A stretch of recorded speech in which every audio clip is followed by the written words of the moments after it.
Ever need an escape from reality? How about a laugh every now and again? It's time for Tales of Woe! It's an hour of comedy and conversation about nothing in particular. Your weekly broadcast of weekly nonsense. Get ready for a program that's sure to leave you saying, Whoa! Welcome to the second episode of Tales of Whoa! I am your co-host. Along with my fellow Tale of Woe man here. Hi. Mr. Ian. That's me. Take it away. I'm Ian Ray. That's Estevan Valdez. We're the guys. We're the That's men. me. We're the men of the We're hour. the guys. If you've watched We the last are. one, you know how it goes around here. Exactly. Welcome back to our next episode. We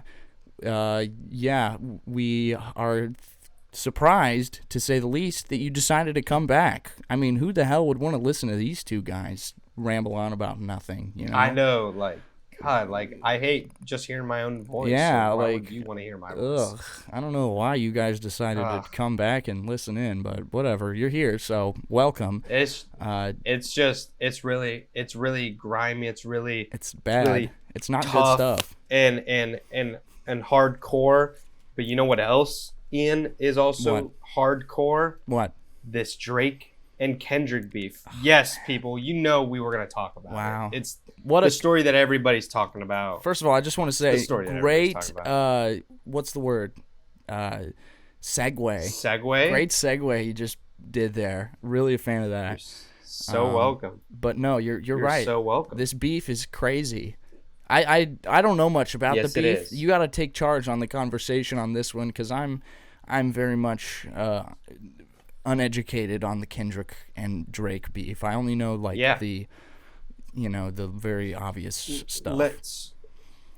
Let's recap the events Let's recap. that led to this moment. Take us So, back. It all started, as far as I'm aware personally, it all started with a feature on a track called Like That. Or actually, it might have been, it's a feature that Kendrick was on called Like That. J. Cole and Drake were taking shots and they were talking about, we're in the top three. And then The Kendrick big wasn't three. having any of that. Obviously, the guy with the Pulitzer, he's not gonna have that. Nah. Right? And let's take a moment to just talk about that real quick. Mhm. This is the kind of caliber of artists we're dealing with Kendrick Lamar. Mhm. The man's got a Pulitzer. The only people that at that point that were winning Pulitzers for music were jazz musicians and classical music. Wow. So for a guy to win for rap album, that is like a monumental achievement by itself completely. This guy was literally making generational music with his album, Damn. Great album. Damn. Everybody should listen to it. And backwards, because it's got a whole thing. All right, going back. So Kendrick threw a little shade. He's like, there's no top three, there's just top me. And Drake wasn't having any of that because he's an egotistical asshole. Right. And then we've got him taking shots. And then Kendrick came back with his own diss tracks. Yeah, And that's what I've heard. He's been dropping song after song. He's got them locked and loaded, ready to go. Drake drops a song. Kendrick's like, "Here's 3." Crazy, dude. Yeah. It's been absolutely insane. It has. I mean, And as someone who doesn't listen to rap whatsoever, I'm not in tune with the rap scene or any of the hot rappers right now. It's just funny to me. It's just funny to me that these guys are just going back and forth and just roasting each other like they're in middle school, essentially. They're like, here's my new roast on you. Oh, and I'm going to fire back with this one, and we're beefing. We're just arguing through song. And it's very funny to me to watch. It's just the overall concept of rapper beef, just calling each other out. It's very funny to watch from the sidelines, and especially like I said, Yeah. I just don't know shit about either of them, as artists, as people, really. I just know that Drake is a weirdo and a pedophile, and he's on the losing end, I think, is what everyone says. Well, alleged pedophile. I'll give him that. Alleged. But you know what? We're gonna dive into why it's more likely than not that he is. Yeah. So here, I'll give you a more in-depth recap. Millie so Bobby Brown. Where we're at is like, yeah, that's all you need.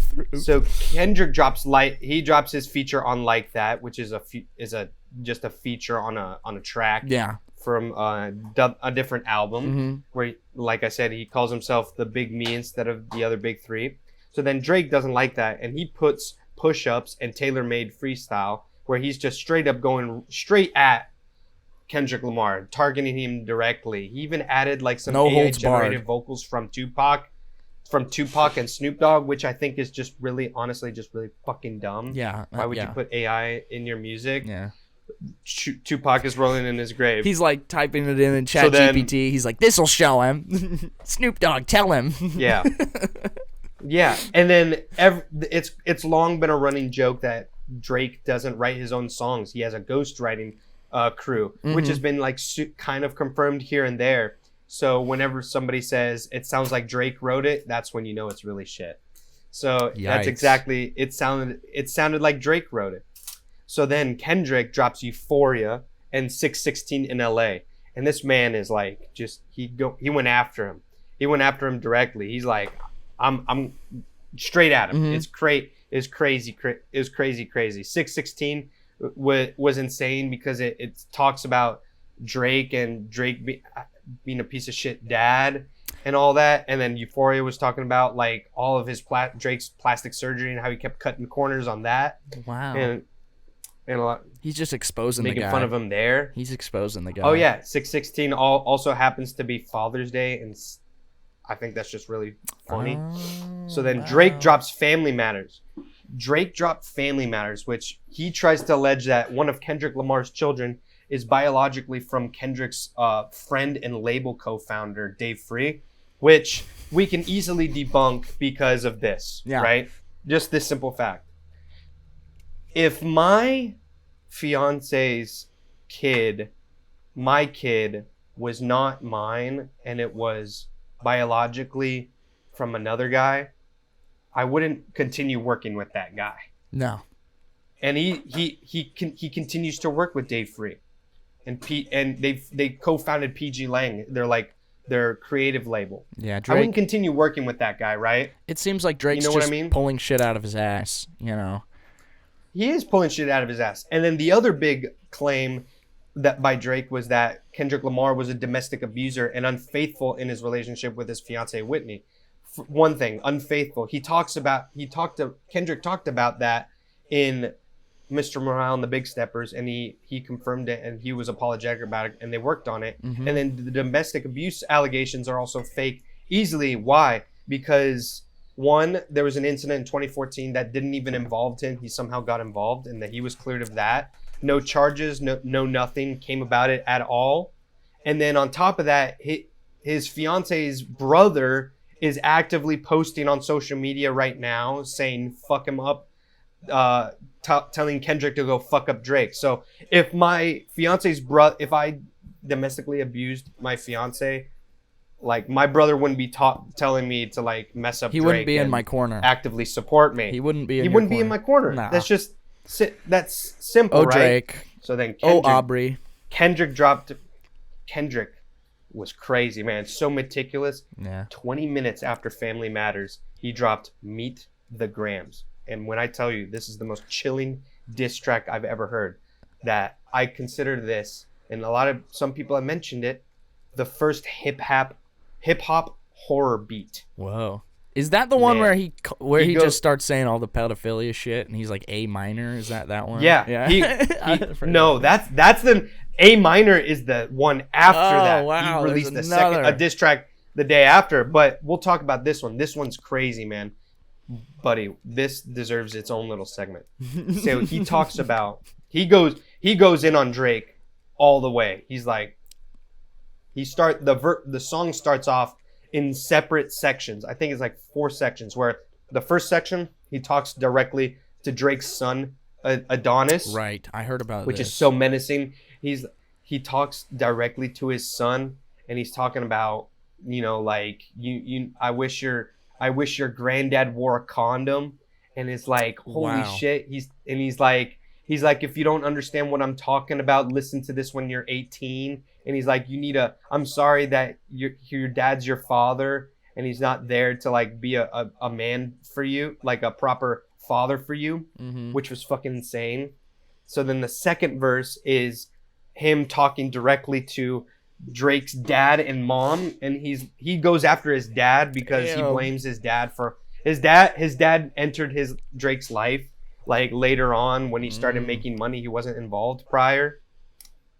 And he also like goes in on like Drake and how Drake kind of culturally appropriates black culture a lot when he never went through any of the struggles and stuff like that that African Americans here in America went through, because he's Canadian, and he's a Canadian. On top of that, like he grew up in like a privileged background. The guy was on Degrassi. Fucking, this is true. The piece of shit was on Degrassi. he like went after his dad. It was crazy. The third verse is crazy. He goes after Drake's alleged unnamed daughter that Drake has been trying to hide. He talks to her. He's like, I'm sorry that your dad doesn't acknowledge you, and like guys like this guy should die. Like Drake's a piece of shit, and like why is he hiding her? So that was the big revelation. Alleged revelation is that Drake's hiding another kid, because this comes after the fact that for a long time Drake hid Adonis from the world and denied that his existence. He denied that he existed until like there was DNA tests done that confirmed it was his kid, apparently. Who's the mother? So this isn't the... I don't know. I just know that there was that whole issue there. And I think... So essentially Drake's not... He's known for hiding his kids, right? Yeah. Because I guess it plays with his perception of being like, that fuckboy type of guy, like that nothing can hold him back. Guys like me are not dads. We are not present dads. We're fuckboys. Exactly. Exactly. So then the fourth track goes at Drake directly, and he's like going after him. He's like, you cut corners, you take Ozempic, Zolpidem, you drug up, you got a gambling addiction and all that, which, I mean, if you look at like some of the times that Drake gambles, it's crazy. And he just straight up called him a pedophile, which was absolutely insane. And alleging that there's like a child trafficking ring going on in Drake's home, and it's absolutely nuts. But then you start like, we'll get into like what all of this means, right? At the end of the day, none of this is like confirmed. It's nothing's backed up with hard evidence. But then Like Us came out. Kendrick dropped that the day after, and that came out, and that was the last Kendrick verse that we've heard. And that one's more like that's super fun, and that's the one where from A minor verse. I've heard that one's just super fun, and he goes deeper into like the pedophilia part of Drake and all that. The cover art for this track is Drake's house with a bunch of markers, but these markers, what these are those app. Markers that you see from an app, sex offender registry, where it points out sex offenders in your area. So then that came out, Kendrick dropped that, and that was kind of like the nail in the coffin, really, of this whole beef. If we're being real about it, a lot of Drake dick riders are like still in denial, but there's been some like hardcore Drake guys, like this one guy, DJ Academics, who's been like, no, that's it, Kendrick won. Like a staunch Drake supporter through and through. He thought Drake was better than Kendrick and everything, but like after Meet the Grams and Not Like Us, he's like, no, Kendrick's winning. He won the rap battle. And then we'll get into like some alleged stuff that has been going on behind the scenes. But essentially, the last track that came out was The Heart Part 6 by Drake, where essentially he was like, he responded to the allegations where he's like, nuh-uh, which is just like the funniest thing ever. He didn't really like back up anything. He basically said that I've been feeding Kendrick false information this whole time. Oh yeah. And I've been, which, let's dissect that, right? He's just like, no, I'm just a troll. I'm just a troll. I'm just trolling. I'm just causing chaos on purpose. None of this is true. Don't believe. He's just backtracking. which Kendrick goes after him in the diss tracks. He also calls him a troll. He says he can't keep hiding behind your memes. Oh man. So Drake kind of just proves his point. He also mentions, I don't like Millie Bobby Brown, when Kendrick never mentioned Millie Bobby Brown at all. So he kind of revealed his hand a bit. Yeah. He revealed his hand, which is so funny. It's like that part. It's so funny. It's like that part from Doctor Strange in the Multiverse of Madness, where Wanda slips up and she's like, I never said her name, did I? Or she's like, you never said her name, did you? And he's like, I did not. Drake mentions Millie Bobby Brown. He's like, you never said her name, did you? Exactly. Oh man, that's but here funny. Drake alleges that he was feeding Kendrick Lamar false information because a lot of people were like, there's no way that Kendrick has all this information. He must have a mole in Kendrick's group. But here we can easily debunk that by this. If Drake was feeding him false information this whole time, why did it take him 2 days to respond to Not Like Us and Meet the Grams? And also, wouldn't you have recordings and screenshots, proof that you were feeding him false information, and you would present that yeah, along with your diss track? Yeah. Right? I would. So then here's the... like any normal person, like if I was feeding him false information, I would record those conversations. I would screenshot those texts and then post all of that for the world to see, proving that I've been staging this from the beginning. So obviously everybody called bullshit on the Heart Part 6. It wasn't as well received as Not Like Us and Meet the Grams, and people basically were like, oh yeah, it's over. It's Jover for Drake. It's Jover. Because a lot of people are like, Kendrick should have provided proof that he's a pedophile and all that. And it's like, if you think about it, he doesn't really have to, because the internet's gonna do what it does and and do their investigation themselves. And then on top of that, Drake should just sue him for defamation, right? Yep. He's calling him a pedophile. He should just sue him. If he's not a pedophile, he should just sue him for defamation. Why hasn't he said anything? But here's a leak that came from an insider. Allegedly this is what's going on. Universal Music Group, the people that are the heads of Drake's label, are saying that they're asking Kendrick and The Weeknd, because The Weeknd is tied to Kendrick, their labels, they're asking them to stop this beef because calling Drake a pedophile is costing them money. Oh, damn. So when you think about it, instead of just suing him and sending a cease and desist, like, they're asking him to stop, which means you can only assume that there's some validity to these accusations. Because if there's no validity to these accusations, you're suing the guy for defamation right then and there. But the problem is like, when it comes to like law, then discovery comes into play.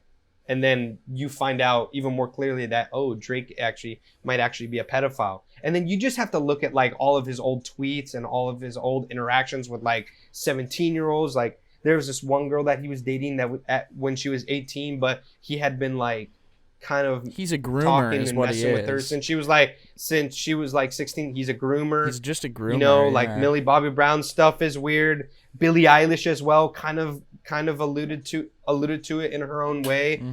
That he would talk with her a lot. It's just really, he's just a weird dude, right? He is. He seems just a weird dude in general. He seems like a weirdo for sure. So at the end of the day, there's some validity to it because Drake would have just sued by now, and he hasn't. So, and I don't think, and the fact that if Drake never sues, that only means that Kendrick was proven right, because this is like if he's wrong, this is a clear and cut case of like defamation, and you can screw Kendrick over in a lawsuit easily. You can beat him in a lawsuit easily, but he's not going to, because there's clearly something going on there. Because he was busted. He was caught red-handed. And now it's over. Kendrick won the beef. Exactly. It's we need the Smash Bros. Announcer with the title Game. That's what happened. Game. Exactly. That's what happened. What do we think? What do we think is to come from Drake's career moving forward? Anything? Is he done for? Is he dead? Dude, I don't think he's dead because he has a lot of dick riders on him True, right now yeah. that will like defend him no matter what. That's true. Like people, when it came to like the daughter situation, they're like, so what? He has like a hidden kid. Everybody has kids. I'm like, yeah, but not everybody is like denying the existence of their kid. Yeah, that's You not know, like, quite just shut this. the fuck up. Yeah, no, yeah. It's all crazy. Yeah, this and beef, it's man. just crazy. It's crazy. So crazy. Yeah. They should just fight it out. They should just fight it out. They should just fight it out. You know, they could make a lot of money from that. They could make some kind of pay-per-view fight on like Netflix or something, kind of like what Jake Paul does. You see, like Kendrick could be like, "Let's settle this beef once and for all, me and you in the ring," and then they fight it out. You know how much money they would make from that? I would fucking watch that, and I'm not even tuned into these guys' lives. Yeah, that's what I would do. And you know, there's this one line from Drake in one of the disses where he's like, Kendrick's trying to raps like he's trying to free the slaves. And so when we get into the issue of that, this is like my opinion of like, when you look at it, like Kendrick is out there trying to advance the culture. He's trying to like he's like trying to break barriers and trying to like push for the advancement of Black culture. Yeah. And it's kind of weird for me to say this because I'm Hispanic, but I look like a cracker, you know. So it's kind of hard for me to like. It's kind of weird hearing this from me, but like, that's essentially what Kendrick is doing, you know. Like he's trying to push for like music that will like advance the culture, where Drake just clearly doesn't get that. So when he says stuff like that, it's like, music. Oh. He's just in it for the money. He's just in it for the money. He is. He doesn't even write his own stuff. Yeah. But the beauty is that with this whole Universal Media Group allegedly telling Kendrick to stop, Kendrick has told them that he's not budging at all, which means he's solid in what he believes. He has a solid case on his hands, and he's not budging at all. So good for him. Basically, Universal Media Group was like, they want him to squash the beef and make a public statement saying that Drake is not a pedophile, and Kendrick has said he's not going to. This is all speculation, but this is according to like an insider. Wow, we got the leaks. We got the insider info. In the form of documents. This is the form of documents. So according to Universal Media Group, the people that own Drake's label, even to them, Drake is losing the battle. That's just crazy. He's donezo. So even Drake's own wave the white bosses, flag, Aubrey. Like, think that he's losing. Wave the white flag, Aubrey. Exactly. Wave. He should just pull like a Diddy and fly to the Caribbean or something. Or like, we went from the Diddler to the Drizzler because that's Drake's name. Yikes! Big yikes for Drake, man. Yeah. So you said like, what's gonna happen to Drake? Like, why wouldn't there be investigations into like, if this is true now? You know, like true. Drake might like. The end game legit might be Drake getting arrested. You know, wouldn't that be that might actually be something crazy that happens. Turn of events? You know, Drake, one of the biggest artists of our generation, he turns out he just gets arrested. That'd be crazy. Yeah, and if you go in the rabbit hole, you like realize Drake is such a fraud that has just lived off the backs of other people, and he's just been ripping people off left and right, and he doesn't even write his own music, and he's just in it for the money. He's a pretty boy. The thing with Kendrick is like, Kendrick takes it more personal because he's like, I actually like worked hard to be here. I write my own music. I work with producers hands-on all the time, and I'm here to like actually make generational music, whereas you're just in it for the money. And you're here, you have the audacity to say that you're in the top echelon of rappers alongside me. Like, fuck you. You know, like... Yeah. Drake lacks the passion. That's the difference. Drake lacks the passion. Wow. Exactly. Fucking, come on, man. How are you gonna... Yeah. Drake's done. He dead. He rolled over and died. What if the whole thing was orchestrated? Wouldn't that be crazy? I think orchestrated beef is awesome. I think orchestrated beef is really cool. I think that it's a sneaky, funny tool to use to increase your own popularity and fame. We should find some people on the internet to beef with, but like consensually, right? Like we should orchestrate some of our own beef. Maybe it can get us some followers in the process. and some haters perhaps. But, there's nothing wrong with a little bit of haters because, hate us or love us, you still are thinking about us. Yeah. So hate has fueled Kendrick to release 3 tracks in the span of 48 hours. And there you go. So if anyone out Whereas there, like it usually took like 5 years to get an album from Kendrick. So if anything, there's that silver lining. If anyone out there is on the market for some internet beef, just send us a message. We can kind of hammer out the details and figure out what we hate each other for or what the beef is about. And, it could be a really big opportunity for the both of us, Exactly. Speaking of orchestra, I saw Phantom Menace yesterday. And man, the orchestral music of Duel of the Fates just hits different when it's on the big screen. I was like waiting for the connection between that and orchestra. I'm like, huh? What does that have? And then, but yeah, the music, of course. Yeah. It was awesome. I mean, whenever the Duel of Fates turned on, how many people in your theater, by the way? Did you have like a pretty full theater? Dude, it was packed. Packed. Ours was too. Ours was too. Full disclosure, I'm currently in Mexico. I'm in Mexico right now visiting my wife because, we have to be separate for immigration purposes. We're trying to do everything by the book. Yep. And literally, it was a fully packed house here.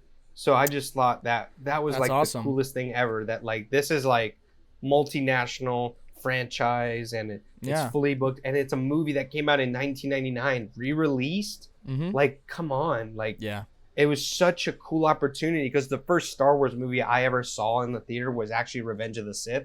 That still remains my favorite, but it was so cool to finally get that other opportunity to watch another Star Wars movie in the theater. Yeah. Was it in Spanish? No, it was subtitled. It was in English. Okay. It was in English. Cool. Yeah. I was curious about that, actually. It was great. Our theater was also great. Pretty full. It was probably like at least halfway, and I'm glad it was because in moments, like I said, when the song came on, moments like that, people would applaud. And Darth Maul comes out with his double lightsabers, applause. When the opening crawl started, applause. And people applauded. I'm like, this is what I'm fucking here for, man. This is what I'm here for. And it's just great to see the prequels get that love. I love that they have love these days. Yeah. Enough time has passed, people. Can we finally just say that the prequels were not nearly as bad as we made them out to be? Yep. Like, they have their flaws. They have their flaws. But the storytelling is pretty good. Exactly. It's pretty, like the pacing's pretty good. The meat of the story is great. Yeah. It's like classic Greek tragedy of the fall of Anakin Skywalker to Darth Vader. Like, what's not to love? That's the thing is, like, at this point, we all know that, like, there's issues, and yes, we all know they aren't as good as the original trilogy, of course. That's not what we're trying to say. Absolutely. But they're still fun. Absolutely. Right? They're still fun. I'm preparing myself for the future because I'm foreseeing that a similar thing is going to happen with the sequel trilogy. I think the people who were children at the time whenever the sequels were released, they're going to grow up and they're going to have the same kind of feelings about those that we do about the prequels, because those were the ones out when our generation were children. People are going to grow up and say, I grew up with Finn and Rey and Kylo Ren, and maybe they're not as good, and maybe this, but man, they're still fun. And so I feel like the future, the sequels are going to get this kind of resurgence of love. That's just my theorizing. And I'm prepared to fight. I'm prepared to fight tooth and nail because those movies are shit. You're going to be on the opposition. Fuck them. I won't be on the except opposition. for The Last Jedi. I am of the few that The Last Jedi is one of the top 4 best Star Wars movie ever made. It's a good movie. I like them all. And it would probably be in the top 2 if the casino scene doesn't exist. The whole that's my belief. Not the casino scene, just the whole subplot with Finn and the whole subplot. That thing sucks. The whole casino. I don't mind the whole subplot. I just don't like the casino planet. I just think it's like fair. Really weird, and it's really like it kind of fucks with the pacing of the film. Yeah. I just think everything else is just so beautiful. It is arguably one of the most beautifully shot Star Wars films we've seen. This is true. Like by a long shot. This is true.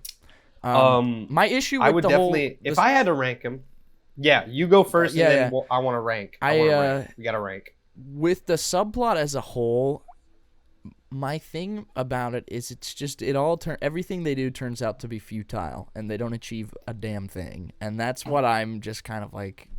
I don't like that much. I know the point is to show that like. Who is it, Benicio del Toro, that they get the master code breaker guy. I know the whole point is to show that some people don't care about what side they're with. It's, they just want money. The Empire or the First Order offered him a better deal than they offered him, and so he was willing to just... And I get that, but at the end of the day, it was all futile. It was all for nothing, and they didn't... But also, there another thing that they kind of play in is that there's always people playing both sides of the war. Yeah. You see people supplying the rebels same as they're supplying the First Order. Yep. And they just want money. that's just how the world works. It's at the end of the day, the world is fueled by money and greedy bastards. Mm-hmm. And there's people willing to play both sides of tragedy in order to benefit themselves. This is true. I feel like they could have just done the whole place better. It probably could have been shorter, like way shorter, or like just kind of change it up. But like that message, I like the messaging. I just don't like the execution of that whole place. Mm-hmm. And I whereas you don't like how everything is so futile, their attempts are futile. I kind of like that. I kind of like seeing our heroes, like, put so much effort in, only for them to like fail regardless. It adds some stakes. It adds some gravity to the situation of like, because the hero doesn't always have to win. Yeah, I know. They don't always have to succeed, It is the Empire Strikes Back of that trilogy, so. Exactly. That's what makes Empire Strikes Back so good is like Luke lost his hand. He got his ass whooped. Han Solo's in carbonite. Mm-hmm. Like they're beaten down. The Empire they struck back. Like they sure did. That's what makes that movie so good. Yeah. Yeah. No, for sure. You got such great revelations there as well. It really is like it's crazy that like Last Jedi parallels Empire Strikes Back so much, but like people still don't like it. Mm-hmm. And like, I mean, same thing with 7. I'm in that corner that is how Luke Skywalker is. That is how Luke Skywalker would be. That's my opinion. I mean, I don't love it, but that's just how I'm willing to accept it. That's the position I have. Yeah, and like the little bit I'll play into it is that Luke Skywalker was a kid when the movie started. When the whole thing started, he was thrusted into this situation from the jump. He had no time to breathe. He had no time to like rest or really meditate on like what's going on, because he was immediately thrust into a situation where he became the chosen one. He was like the guy, the one that would fix everything and restore balance to the universe. So you don't think that he would eventually like grow to like resent this title bestowed upon him and be like stressed and worried that he would never be able to live up to this title that people have bestowed upon him of the savior of the universe on top of that? Because at the end of the day, Luke Skywalker and Darth Vader came in and went with the Emperor, and only one guy came out, Luke Skywalker. Mm-hmm. In a room with the Emperor and Darth Vader. You don't think that strikes fear into people's hearts? Like that scene in The Mandalorian season 2. Spoilers if you haven't seen it and you're an idiot. But that scene where Moff Gideon is like sees the X-wing pull in and he's like scared shitless. He's scared shitless is because he's heard the Imperial stories of like, this is the dude who took down Vader, and not only Vader, but the fucking Emperor. Yeah. This is the guy that in one shot took down the entire Empire. Yep, this is true. And so it's crazy. He's that guy. You don't think that it would be hard to like, live up to that name, and also like take the time to realize, the Jedi Order, their hubris and their blindness destroyed them, and he's like, I don't want to make those same mistakes. No, yeah. And I hate Rise of Skywalker because it just undoes all of that, because it's like, if that's the worst direction you could have taken for a sequel. Like, instead of that, you should just continue it instead of like backtracking. It's the third movie, it's the final movie of the Skywalker saga.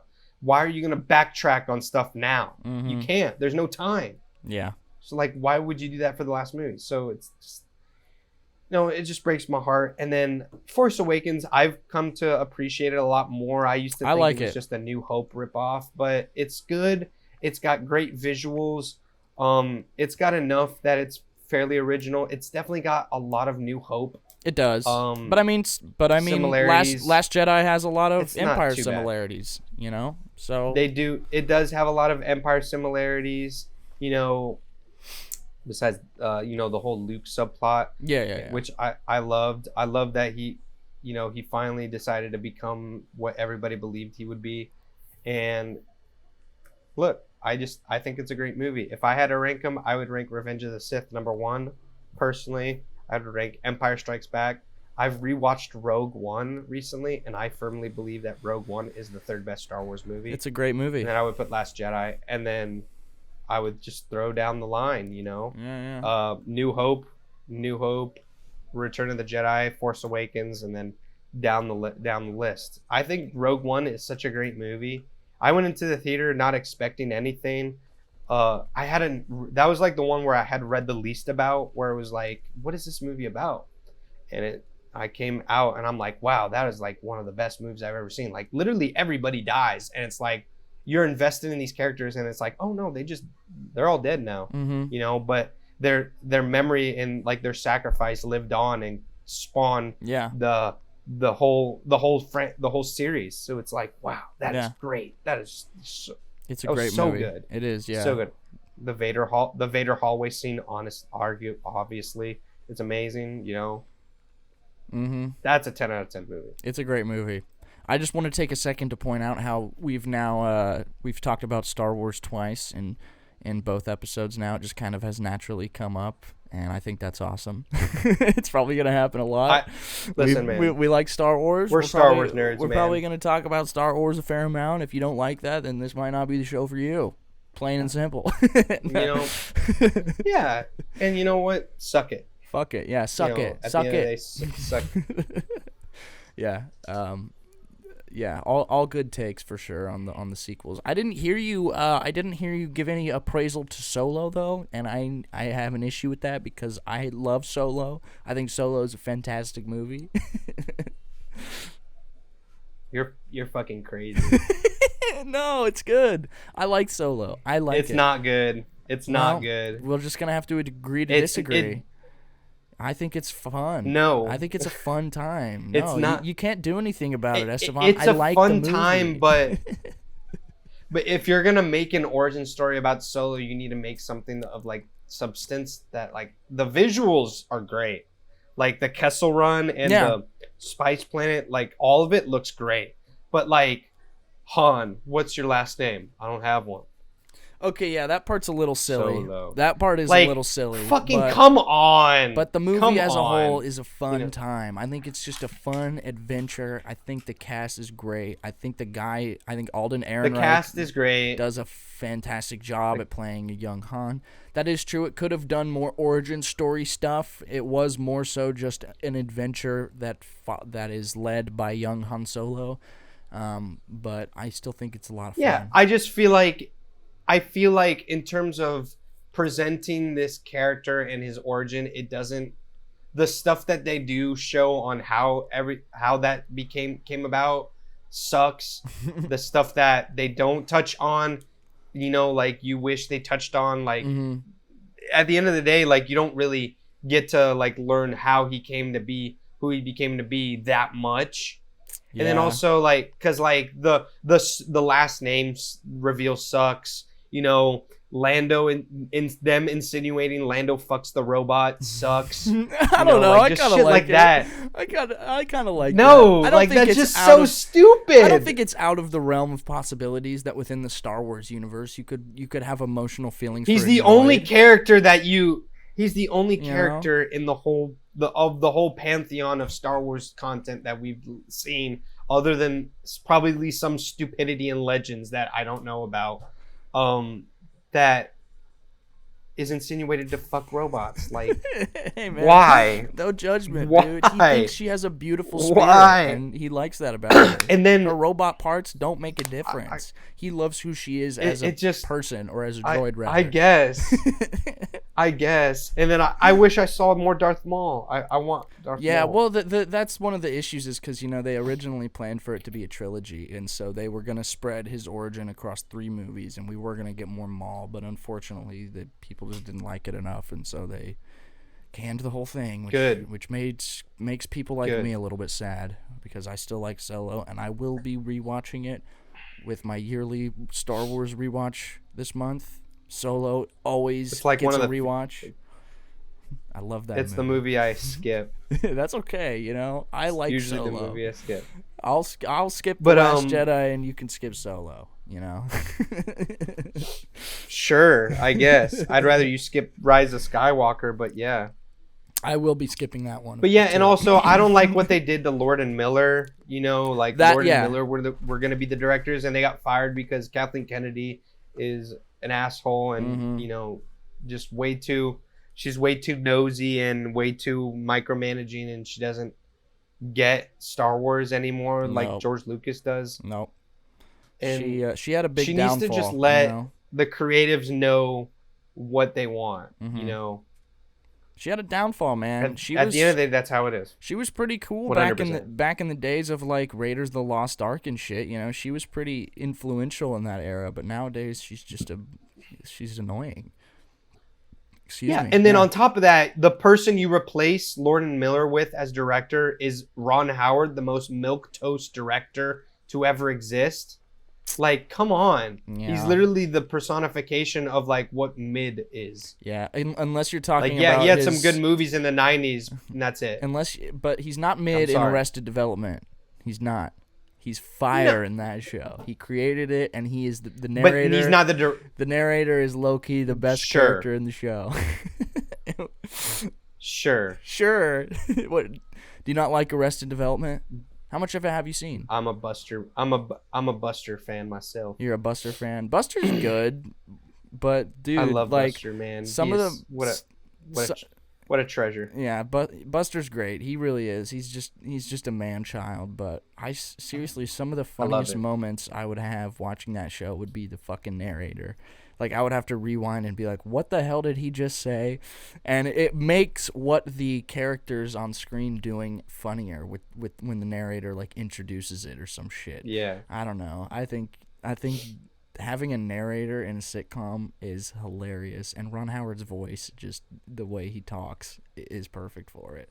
But no, I agree. Yeah, I think the creative stuff... He's the perfect person for a narrator. He looks like he should never have been a director and just narrated his whole life. He probably would have lived in a better world if that actually happened. Mm-hmm. The creative stuff that happened with Solo was definitely unfortunate, and the movie probably would have come out a lot better if it didn't happen. However, I still like the movie. I still think it's fun. It's fun. Sure. And you're just gonna have to live with it, You're just gonna have to live with the fact that I like Solo. I won't put it below Rise of Skywalker. Oh, you'd be crazy too. In terms of post Disney, Rise of Skywalker is pretty much the bottom of the barrel. Yeah. Yeah, no, absolutely. Like, let's be real. Absolutely. It's garbage. But it's right above it. Like, everything else falls into place. Yeah. Rogue One, I'm talking post Disney. Rogue One is number 1, and then Last Jedi, Force Awakens, and then Solo and Rise. Mm-hmm.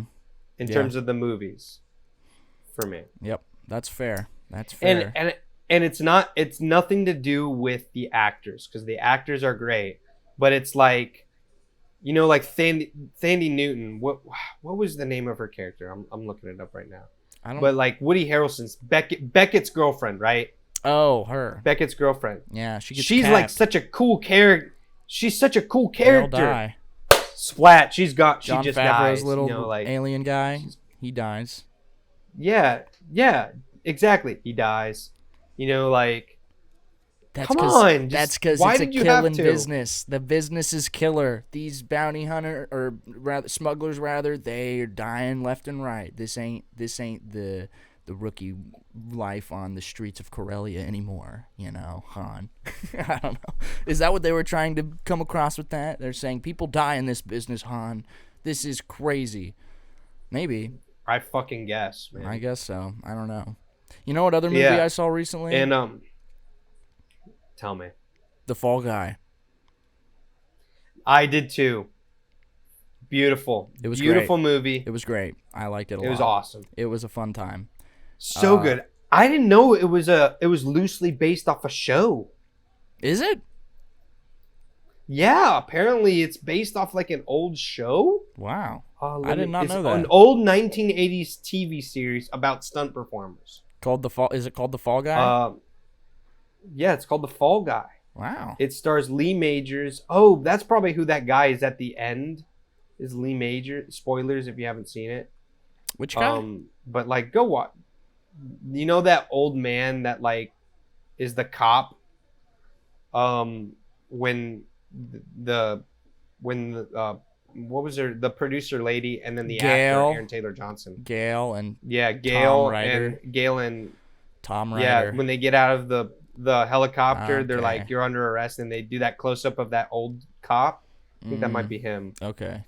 He might have been the lead. Cool It little is. nod. It is. It is. It's a little Lee nod. Majors and Heather Thomas, who starred in the original television series, have cameo appearances in the film as prop crew members dressed as police officers in a mid-credit scene. Okay. Nice. Oh, that. Yeah, so okay, yeah. it is them. The mid-credit scene. I remember that now. Yeah. No, it was a fun movie. You know, I think you know, it's one of those movies where the plot and the story like doesn't matter too much. It's there and it makes sense and it's fine. You know, it's not bad by any means, but it's also not amazing. It's there to drive the movie along, but we're here for the stunts and the action and the goofy characters. Exactly. And on all those fronts, I think it really delivers spectacularly on those. I think Ryan Gosling, obviously, he's proved time and time again that he is a fantastic leading man. He can equally 100%. He can equally do action stunts, and he can also do comedy and be a funny guy, and he does it both in The Fall Guy. And yeah, he's really great. Emily Blunt too is fantastic. I love Emily Blunt. I think she's a really good actress. Ryan Gosling and Emily Blunt time and time again show that they have great chemistry with whoever they work with, and it shows. For sure. In this movie especially. Yeah. Because they are like so good, and they're so good with everybody. Yeah. You know, Aaron Taylor Johnson was great as like the plot twist, you know, villain, but not really. It turned out to be Gail, who I love, especially if you've watched Ted Lasso, you know, she is amazing. Fantastic, yeah. She is fantastic. I love her in that show, and that show is a 10 out of 10 show. Side note, watch Ted Lasso. True. Winston Duke is great as well. Yeah, that's what I was going to say, yeah. Stephanie Sue, like, she's amazing. Mm-hmm. Yeah, you know, just for the brief second that she's in, love her. Like, it was a great cast. It was. You know, and Winston Duke, I didn't know he was in it, and he's awesome. I really like him. He was a nice surprise. He's really good in. I didn't know Stephanie Sue was in it either. Yeah, she was his assistant. Yeah. Fantastic. Yeah. No, it was good. All around, really fun movie. He's in Baku. He's in Baku. He's in Baku. Yeah, he's in Baku. Marvel. Exactly. Yeah. No, I thought it was good. Love that Jason Momoa cameo as well. Yes. I thought that was hilarious. Yeah. That was they funny. just like recast and made him Jason Momoa. Mm-hmm. Agreed. Yeah. I loved it. I thought like the whole process of film and how like they go through that and coordination and all that was like so well shown. It was, in terms of just like and they made it dynamic, you know, because a lot of that stuff can get like really tedious, really like repetitive. Yep. But they made it like look really good. I loved the homage to like I just love because the thing about it is like David Leitch, the director, he started off as a stunt performer and stunt coordinator. Yeah. So this is like his love letter to stunt performers. And honestly, like this movie, if anything, spearheads that conversation that the Academy better get its shit together and start offering a best stunts category. Yeah, because these people put their bodies on the line time and time again, and they deserve their recognition 100%. There was a joke about it in the movie. I think it was, I don't remember who exactly said it, but someone was like, no, they don't. I know exactly what you're talking about. Like, they don't give Oscars for the stuntmen. And then there's like a little moment of silence. It's like, that was good. I like that. No, yeah, I mean, exactly. It's always fun watching movies about movies, and you're absolutely right. Like what they showed, like the on-set kind of atmosphere, it felt very accurate. It didn't feel like cheesy, corny, like this is clearly fake. I mean, it is fake, but it felt real. And while I was watching it, it got me thinking, like, how fucking difficult and, like, unique of a challenge would that be to be, like, filming a movie, and the movie you're filming is a film set. That's like film setception. Like, there's the real set, and then there's the stuff that's actually the movie you're filming, you know? It's like a set within a set. Because, like... Yeah. Think about it. How much of that set is fake? That's like stage exactly. Stuff, yeah. How much of it is like is real? How much of it they were like, no, just set it there. It's fine. It's a film set, so it'll be fine to like leave it there. It's funny. You know. Yeah. How much of the people that are on set are actual like people working on the film that they're filming? That's what I was about to say. Like the amount of people they have in the background running around, just random crew members. It's like, no, those are all actors. And then in reality, behind the camera are the actual people running around that are the, you know, it's like, it's funny to like think about how probably weird and difficult that is to shoot something like that, especially at the scale of the Fall Guy. I mean, that like desert they were in.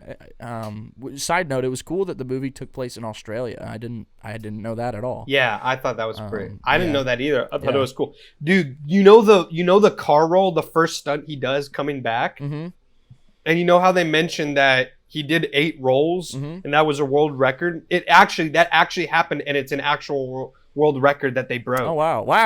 The 8 barrel rolls. So they actually did break that record. That's funny. Of 8 car rolls. That's funny. Which I thought that was pretty cool by itself. Yeah, I thought that was pretty cool to see that. Do you think that they wrote that into the movie after they broke the record? Like they broke the record and they were like, we got to put that in the movie now. We got to write those lines in. There's definitely a chance. Yeah, dude, action movies are having like a big of a come up right now. You know, just True. We're having a moment. You know, Furiosa's coming. I'm so excited for that movie. That movie's gonna be amazing. I've heard the early reactions say that it's just like range from absolute amazing powerhouse to just as good as Fury Road. And have you seen Fury Road? Oh yeah, Fury Road's fire, dude. Fantastic. One of my favorite one of my top 10 action movies of all time. That movie's just amazing. It's nonstop, man. It's nonstop. Awesome. It's so good. Yeah. It's so good, dude. Yep. It's so good. I've heard that Furiosa is looking pretty good. It looks awesome. A lot of early reactions saying it's great. I'm excited for Kingdom of the Planet of the Apes. That's what I was just about to say. That's the one I'm the most excited for. That shit looks that one's in the 10th, dude. Oh. Yeah. Are you gonna watch it that weekend, or are you gonna wait for me to show up on the 18th? Hell no. And then, sorry, I'll go watch it. I'm seeing that the first chance I get. I'm going IMAX, bro. Yeah. It looks beautiful. I love those movies. You know, and you got some people saying, if you like it enough, let's watch it again. I'll watch it again. I want to see it. You got a lot of people that are like, I don't know, because it's not what's his name, Matt Reeves from the Batman. It's not him, and it's like, but did you see the trailer though? It looks pretty fire, you know. Well, a lot of the early reactions are that it's really good. Yeah, that it holds up. Which that gives me so much like hope for the Legend of Zelda movie, because for the uninformed, Wes Ball is directing Kingdom of the Planet of the Apes, but he's also directing the live action Legend of Zelda movie. Yep. That's coming out. And he said a lot of the stuff that he learned from Kingdom of the Planet of the Apes he wants to apply to the Legend of Zelda movie. Good. And I think that would be pretty good. And it gives me hope. The only thing that worries me is that Avi Arad is producing it, and I fucking hate him, that piece of shit. Because like he can go die because he just sucks. Yeah, we all Well, they filmed for the uninformed. Go ahead. For the uninformed, Avi Arad is the reason all of the worst aspects of movies that have come out from Sony, specifically Spider-Man, exist. Mm-hmm. All of the worst decisions that have ever existed from Spider-Man movies and just Sony movies in general are because of Avi Arad. Yeah, to put it simply, that's all you need to know. To put it simply, he is the worst producer to ever exist. This is the guy. This is the reason we have Madam Web. He's the reason we have Madam Web. He's the reason that Sam Raimi didn't want to have Venom in Spider-Man 3, and he's like, no, we need to have Venom in Spider-Man 3. Mm-hmm. He's the reason that Craven exists. He's the reason that Morbius exists. Mm-hmm. He's the, he's the reason that Vulture cameo in Morbius exists. He sucks. Just dumbass shit like that. He's behind. At the end of the day, he's the Uncharted as well, right? It's awful. He's behind Uncharted. And that's why I said Sony movies in general. Yeah, He's just awful. That's what initially made me a little nervous about Zelda because, it's the same guy that's from behind Uncharted, which is another video game movie that's also just very adventurous in nature. But it's good to hear that Wes Ball has learned a lot because, correct me if I'm wrong, but they filmed a lot of the new Planet of the Apes like on location, right? Like a lot of it's not CGI. Yes, they did. Yeah, he did. A lot of good. it. Well, a lot of it I mean, is the apes CG, are CGI. like in terms of the motion capture. Yeah, the apes. But yeah. none of it was shot.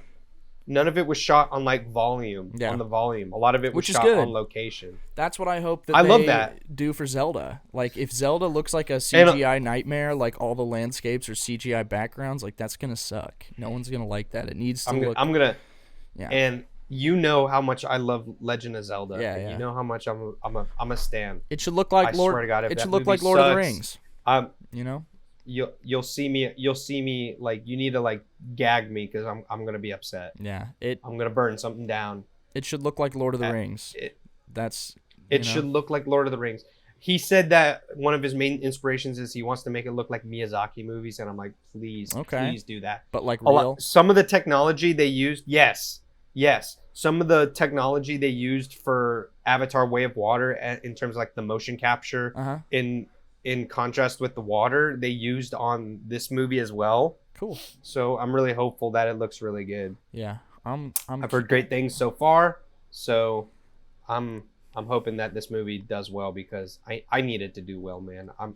I needed Legend of Zelda. Legend of Zelda is one of my top 2 favorite franchises ever. Mm-hmm. I need it to do well. Legend of Zelda. My mental health depends on it. Legend of Zelda starring Tom Holland. That's what we're about to get. God damn it. It's a joke, but when you think about it, it is entirely possible. It is.